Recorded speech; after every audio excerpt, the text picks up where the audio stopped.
বিষ্ণুপুরের টেরাকোটা শিল্প। এই টেরাকোটা একটি ল্যাটিন শব্দ।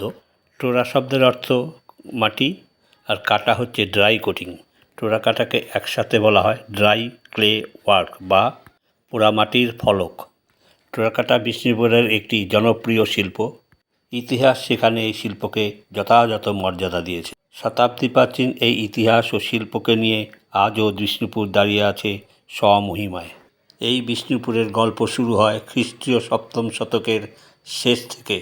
এই সময় আদি মল্ল রঘুনাথের হাত ধরে মল্লরাজ শুরু হয়। আদি মল্ল রাজধানী ছিল প্রদ্যুম্নপুর, যা অধুনা জয়পুরের কাছে অবস্থিত। বিষ্ণুপুরে এই রাজধানী অনেক পরে স্থানান্তরিত হয়। তবে বিষ্ণুপুরের উল্লেখযোগ্য অধ্যায় শুরু হয় মহাপরাক্রমী বীর হাম্বিরের সময় থেকে। যুদ্ধ ছেড়ে যখন তিনি শ্রীনিবাস আচার্যের কাছে বৈষ্ণব ধর্মে দীক্ষিত হয়, তখন থেকেই তৈরি হয় বিষ্ণু মন্দির, রাসমঞ্চ, তখনই নামকরণ হয় বিষ্ণুপুর। উল্লেখ করার মতো টেরাকোটার অলঙ্করণ লক্ষ্য করা যায় মূলত তিনটি মন্দিরে: শ্যামরাই মন্দির, মদনমোহন মন্দির আর জোর বাংলা মন্দিরে, যা দেখে এখনও পর্যটকরা অবাক হয়ে বিষ্ণুপুর ঘুরে বেড়ায়। বিষ্ণুপুরের ভ্রমণের মূল আকর্ষণ এই টেরাকোটা শিল্প।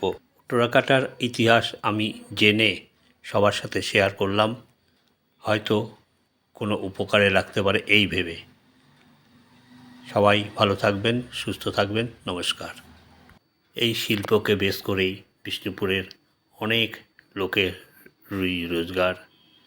সুন্দর সুন্দর হাতি, ঘোড়া, বিভিন্ন রকম ফলক এরা তৈরি করে বিক্রি করে।